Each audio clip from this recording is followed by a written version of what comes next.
Retour donc avec ce nouveau plateau et cette fois-ci on va parler de l'audiraton. Alors audiraton, c'est pas le candidaton mais l'audiraton. Alors ça va être donc l'obésité, le diabète, le H pour l'hypertension et le I pour l'insuffisance rénale. Donc on va parler de ça dans Cosmo Réunionnais. Alors, puisque la question est la même depuis qu'on a ouvert ce débat, bonsoir à Elisman Bey de Créart Compagnie, bonsoir à Cathy Toave de Maloya non, là, il vient pour Maloya Dancor, j'ai dit une bêtise, et nous avons Dimitri de Dimitri Latins Obsession. Bonsoir. Juste avant, on avait reçu une future psychologue, ça aurait dû être le moment, mais enfin bon. L'obsession, c'est quoi? La Teen Obsession, c'est quoi? Ah, bonne question. Bon, la Teen Obsession, c'est l'association dans laquelle je donne des cours de danse. Donc de danse latine essentiellement et obsession parce que au vu de beaucoup de gens, la danse peut devenir une obsession parce qu'elle nous apporte beaucoup de choses et nous donne envie de continuer toujours encore. Puisqu'on vient de la présentation, je vais demander à Elisman Bey de parler de Créart Compagnie. Voilà, c'est l'association Créart Compagnie, on est sur Saint-Leu. Donc dans l'association, on travaille beaucoup sur tout ce qui dit la création artistique. Et aussi, on met en place des animations autour de la gym, autour de la danse et surtout autour du Kuduro Fitness, Kuduro Fit. C'est un nouveau concept arrivé à La Réunion et on développe ça en ce moment. D'accord. Et Cathy Toave, Maloya Dancor, ça sera également dans le cadre de l'audiraton? Oui, c'est ça. C'est Maloya Dancor, c'est un groupe de danse de Maloya fusion sur des musiques traditionnelles de La Réunion, donc sur du Maloya. La question peut paraître un peu paradoxale, mais et faire évoluer le Maloya, le Maloya fusion, le Maloya électro, il y a une crainte de perdre l'identité du Maloya ou pas? Non, il n'y a pas une crainte de perdre l'identité du Maloya, c'est juste de continuer à la faire vivre. Quand je dis Maloya fusion au niveau de la danse, c'est que c'est d'une base de Maloya traditionnelle avec laquelle on mélange d'autres types de danse, à savoir l'afro, la danse urbaine. C'est vraiment un mélange. Après, je pense que le Réunionnais, on est habitué à être métissé et que notre danse, du coup, elle est mélangée, métissée. Et que non, c'est pas forcément par crainte, mais c'est une question de vision. D'accord. Alors, on va juste rappeler donc que donc l'opération Audiraton, quelqu'un me donne les dates parce que je vais dire une bêtise. Du 6 au 9 septembre. Merci, parce que j'ai oublié. Vous avez l'affiche, donc vous avez les dates et vous verrez également les différents sur le document qui passe. Vous allez voir aussi les différents ateliers proposés. Donc sur ce plateau, nous avons 3 ateliers. Alors, est-ce qu'il y a des dates pour vos ateliers déjà? Oui. Le 9 septembre, donc...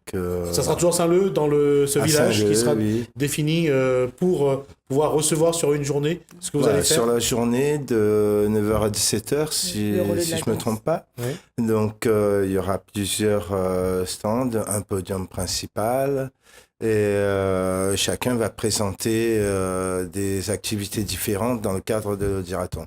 D'accord. Alors, juste pour vous rappeler que cet événement, c'est pour sensibiliser la population, mobiliser aussi surtout l'entourage des personnes malades autour donc de ces pathologies, qui est donc l'obésité, le diabète, l'hypertension, l'insuffisance rénale. Ça concerne, je dirais, pratiquement toute la Réunion. Non pas que toute la Réunion est malade, mais il y a forcément quelqu'un, malheureusement, qui est atteint d'une de ces pathologies au sein de votre entourage. Et parfois, c'est une maladie sournoise, parce qu'on ne sait pas.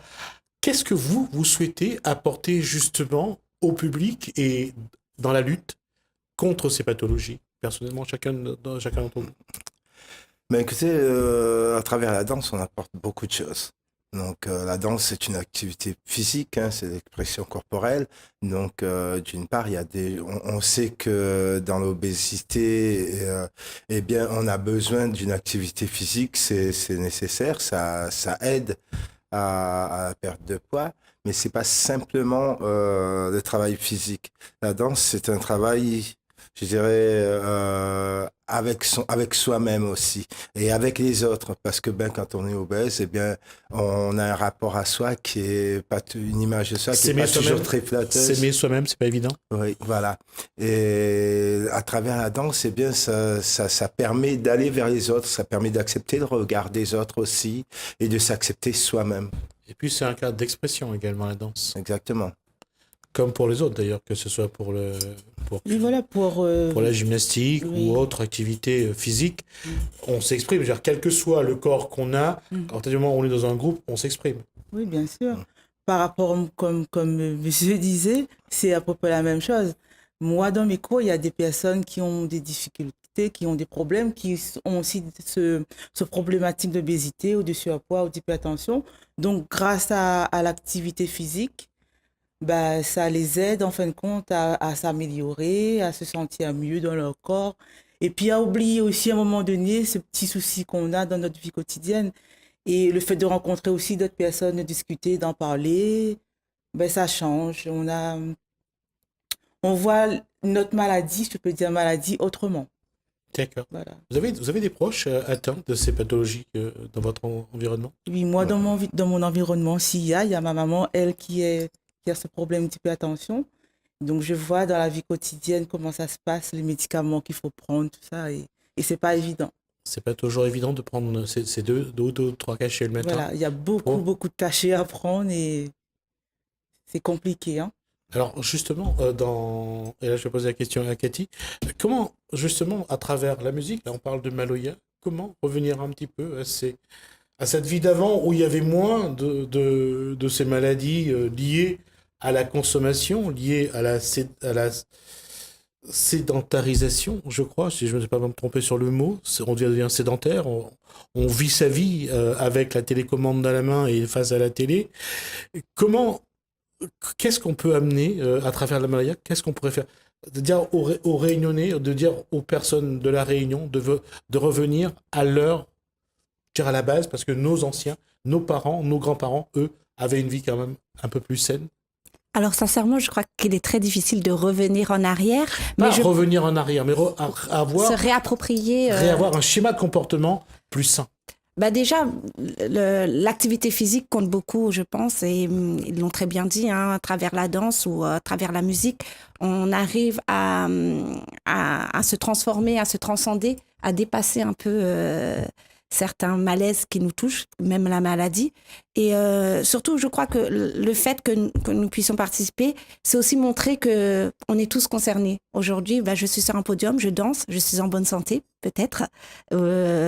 Et c'est pour montrer que, voilà, même si je ne suis pas particulièrement touchée, ma copine, ma collègue qui danse avec moi, elle est peut-être touchée, mais ça n'empêche pas d'intervenir, de bouger, de danser.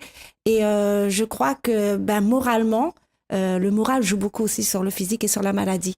Et ces activités-là, je pense que ça aide. Après, comment dire aux Réunionnais de revenir aux valeurs je dirais, je peux le dire qu'à travers mes actes. C'est-à-dire que lorsque je vais danser ma musique traditionnelle et que, voilà, j'ai pas forcément besoin de rentrer dans une salle de sport. Ça peut être tous les jours. Je mets la musique et je danse chez moi. C'est une activité physique. Donc, tout simplement. Et justement, j'allais dire, quand on voit, je ne sais pas si c'est vrai pour vous, si on revient 30, 40 ans en arrière, ce qu'on mangeait, c'était un bon rougail morue, un bon curry-porc, un bon curry-volaille, du riz. Avec le temps, on a ajouté l'entrée. Après, on a ajouté le dessert. Le gâteau patate, c'était le samedi et le dimanche, surtout le dimanche. Et c'était de temps en temps. Aujourd'hui, c'est tous les jours, à toute heure. C'est là. Et avec tous les névroses qu'on peut avoir, tous les traumatismes qu'on peut avoir, souvent, la nourriture, c'est de la compensation. Comment sortir de ces schémas-là? C'est un petit peu, c'est aussi ce qu'il faut leur dire. C'est-à-dire, quand vous dansez, quand vous chantez, vous ne mangez pas? Difficile. Pourquoi difficile? Comment dire? On peut pas dire quand vous dansez, quand vous chantez, vous ne mangez pas. Parce que c'est pas les mêmes moments déjà. Oui, mais c'est aussi créer d'autres moments, Oui. mettre en place d'autres schémas de fonctionnement. Quand on ne mange pas, on n'a pas besoin. ou alors quand on se sent mal, on n'est pas obligé de compenser par la nourriture. On peut aller dans une salle, faire de la gymnastique, danser le maloya. On peut faire de la danse. Moi, je pense justement que cette nourriture, pour compenser, eh bien, on l'utilise pour compenser parce qu'on se sent pas bien. Et que justement, à travers toutes ces activités, eh bien, ça permet de se sentir mieux, de se sentir être. Et du coup, ça va peut-être permettre de réduire cette compensation-là. Et justement, quand on parle de compensation, on a tous à un moment où on rentre chez soi le soir, même à 10 heures, on a envie de se faire un bon gueuleton, on a travaillé toute la journée, on est fatigué, on a mangé sur le pouce, et là on a envie de se faire un bon curry, un bon gueuleton, quoi. Et un bon alcool si c'est possible. À consommer avec modération. Ça n'empêche pas. Hein? Ça n'empêche pas, mais Pas tous les soirs. Ouais, pas tous les soirs. On peut se faire plaisir, sinon on sera malheureux. Mais il faut pas abuser, c'est tout. Et puis, il faut dépenser. On peut se faire plaisir en mangeant et puis aller éliminer, comme on dit, manger, bouger. Ben, ceux qui font juste l'exercice en appuyant sur la télécommande, ils bougent pas beaucoup. On les invite à venir danser. Et voilà, il y a toutes sortes d'activités aujourd'hui. Et je crois que quelqu'un qui reste fermé dans cette phase-là, il a l'occasion maintenant aujourd'hui d'avoir accès à plein d'activités. Pour justement, quand on parle d'habitude, la question, elle est là justement. Il n'y a pas seulement la nourriture, il y a le cadre, il y a tout ce qui est à l'intérieur, la souffrance qu'on a. Qu'est-ce que vous allez dire aux personnes qui vont venir vous voir le jour de l'événement? Quel va être votre message pour ces personnes-là?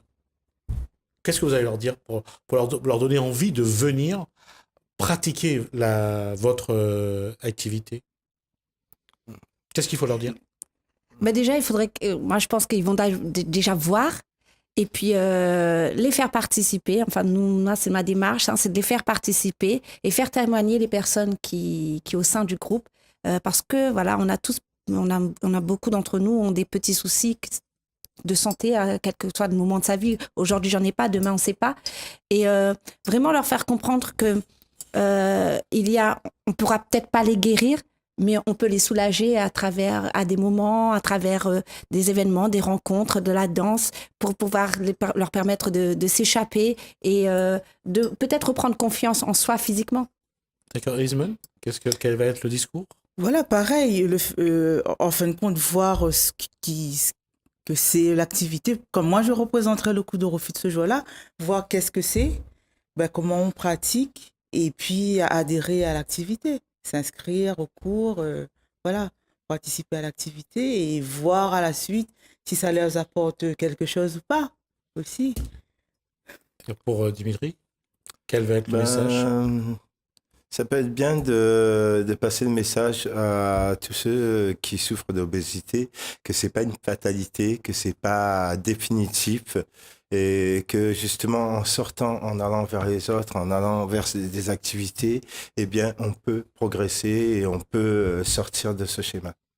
Une question sur on a parlé de sédentarité, on a parlé de consommation. La question c'est, est-ce que dans notre façon de faire aujourd'hui, est-ce que nous avons autant changé que ça finalement, ou alors on est vraiment devenus des victimes expiatoires d'une société de consommation qui, à chaque fois qu'il nous propose un prix sur un bocal de chocolat, on va aller tous casser les rayons pour en avoir au moins un? On est vraiment devenus des bêtes de consommation? Je pense qu'on le choisit aussi. On devient, oui, effectivement, c'est une société de consommation. On est incité, on est tout le temps incité par de nouveaux produits. Mais après, c'est aussi un choix personnel. Donc, c'est pas parce que la tablette de chocolat est à réduction que je suis obligée de l'acheter. Si je l'achète, c'est que je veux le bien. Donc, moi, je pense que effectivement, c'est une société de consommation et on en est victime si on veut en être victime. Et puis, on en est utilisateur lorsqu'on décide d'en être utilisateur. Et justement, qu'est-ce qui nous pousse à devenir? C'est parce qu'on se dit qu'il nous faut emmagasiner un maximum de choses à manger parce qu'on a peur qu'on n'en a plus à un moment donné, ou parce que comme on en revient à la compensation, on en revient toujours à ces souffrances qu'on a et on se dit que la nourriture est aujourd'hui le remède le plus simple et le plus rapide pour pour ne pas ressentir toujours ces douleurs? Je pense qu'on tombe peut-être tout simplement dans la facilité. Aujourd'hui, on n'a pas le même rythme de vie qu'autrefois. Il y a le boulot, il y a des responsabilités, il y a un emploi qui n'est pas forcément à porter à côté, il y a un laps de temps pour manger qui est plus court, voire des fois pas du tout, moins de temps pour cuisiner, pour préparer. Donc, ce qui se passe, les gens consomment. Donc, ça va être les plats emportés. Ça va être grignoter sur la route et manger à tout moment, finalement. Donc, il n'y a plus de régularité, je pense, au niveau des repas, comme il pouvait y en avoir autrefois. Tout a été perturbé par le besoin de travailler, les activités, rentrer à la maison, s'occuper des enfants, le quotidien de tout le monde. D'accord. Mais comment, justement, à travers parce que vous avez des solutions, quelque part, avec la pratique de vos activités, comment leur montrer que c'est tellement bon pour eux, finalement, qu'ils devraient se battre comme si c'était un bocal de chocolat pour éliminer Désolé pour la comparaison. C'est triste. En général, quand les gens sont bien dans une activité, ils ont même pas besoin de se battre, ils y reviennent volontiers parce que ce qui est bon pour nous, eh bien, on le répète.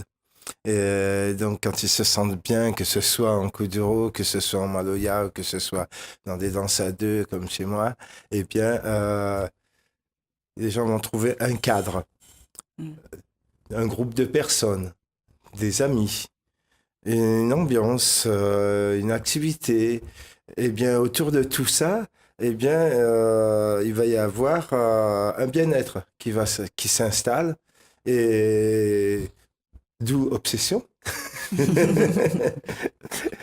Donc, qui va faire que peut-être, eh bien, on va être amené à mettre plus l'accent sur ce côté-là que sur le fameux bocal de chocolat. Exactement. J'allais dire une chose, c'est que finalement, quand ils vont venir vous voir, on rappelle donc que c'est du 6 au 9, donc c'est le 9. Le 9 septembre, c'est le relais de la danse. Donc à Saint-Leu.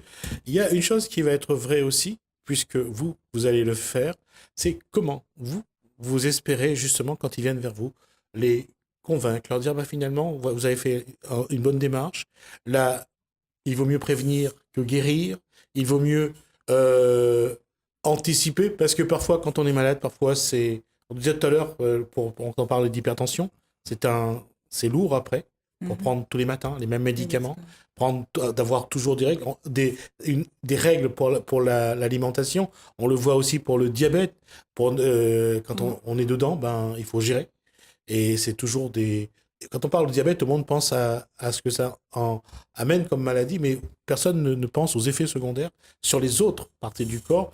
Et c'est vrai que là, vous allez quand même devoir leur montrer aussi à côté, même si ce n'est pas votre rôle, mais au moins les inciter à se dire, il vaut mieux anticiper ce genre de choses, je suppose. C'est ce que vous allez devoir aussi montrer, puisque la danse, ça permet de réguler un petit peu ce genre de prévenir ces maladies. Ouais. La danse, la maloya, tout ça, la danse latine. Oui, mais nos activités sur cette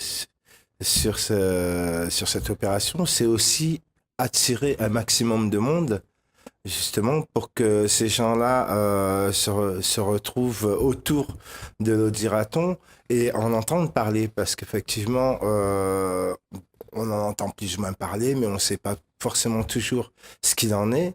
Là, sur place, il y aura des stands, il y aura des personnes, il y aura des médecins, il y aura des professionnels qui travaillent là-dessus, qui pourront donner des explications, qui pourront dire attention, ça n'arrive pas qu'aux autres, ça peut vous arriver à vous aussi, à vos proches. Et donc, mobilisons-nous. D'accord. Alors, on a déjà dépassé le temps qui nous est imparti, donc je vais devoir m'arrêter là. Je veux d'abord vous remercier, donc Cathy Toab, donc pour Maloya dans le corps, ça sera donc du 6 au 9 septembre sur le front de mer de Saint-Leu. Merci à Elismon Bey, je voulais dire juste après, la première fois que je voyais ce prénom, en tout cas c'est joli, Elismon. Et puis Dimitri, de Dimitri Latine Obsession.